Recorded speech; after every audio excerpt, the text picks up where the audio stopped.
Now, why are we dividing the guitar parts into 3 different like ranges?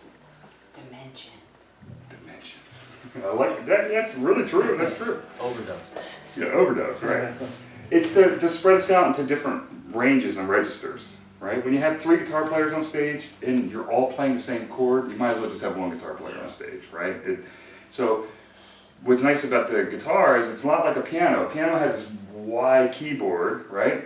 And imagine you had multiple piano players sitting at the same keyboard. You wouldn't want their hands to be on top of each other.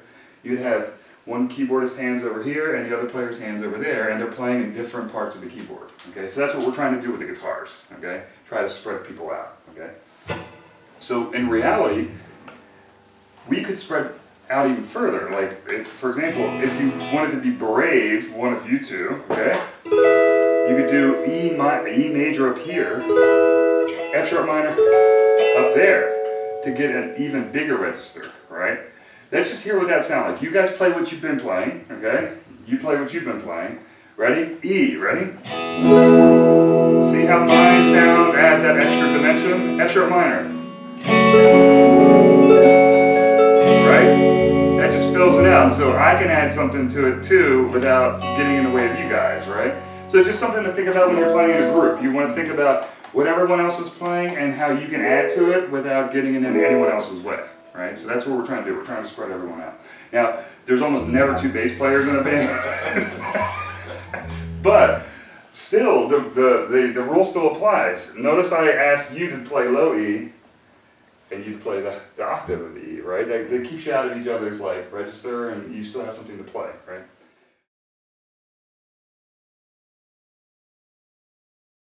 Alright, so we're going to do a few playthroughs, okay?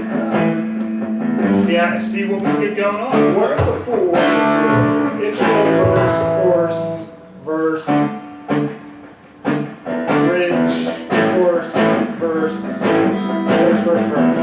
I don't know. Well, we can go intro, verse, No, honestly.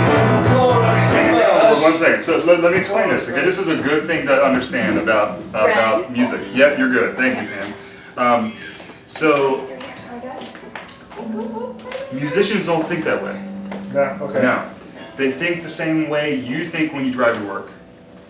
When you are about to leave work, right, leave for work, you don't think, okay, before I go, let me make sure I get all the directions straight. So at the end of my street, I make a right, and then at the end of that street, I make a left, and then I go straight through the next 3 lights. You don't map it all out in your head as you go along. Right. What happens is you leave your driveway, and then when you get to the end of it, you think, oh, left. It's just natural, I should go left. And then when you get to the end of the street, you think, oh, right, I go right here. Okay. And every intersection, you're faced with a decision, and you make the correct one. Just because of your experience, right?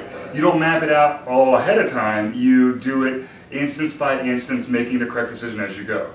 Does that make sense? Right. So that's why when you ask me like, what is the order? I'm like, I have no idea. I just know that when I start a song, I make a left out of my driveway, and then when I get to the end of that section, I make a right. You know what I mean? It's like that, that's the feel of it. Yeah. So part of like learning to become a more experienced musician is trusting that you'll make the correct turn when you get to each intersection. Okay. All right? Everybody And you only have 3 turns, right? But we also have Earle yelling out where they're going to chorus. Yeah, that's I'm another waiting thing for too. that. I'm not with your GPS. I'm like, I'm going to be completely lost left on turn and 400 meters. We don't want no pile-ups on the bed.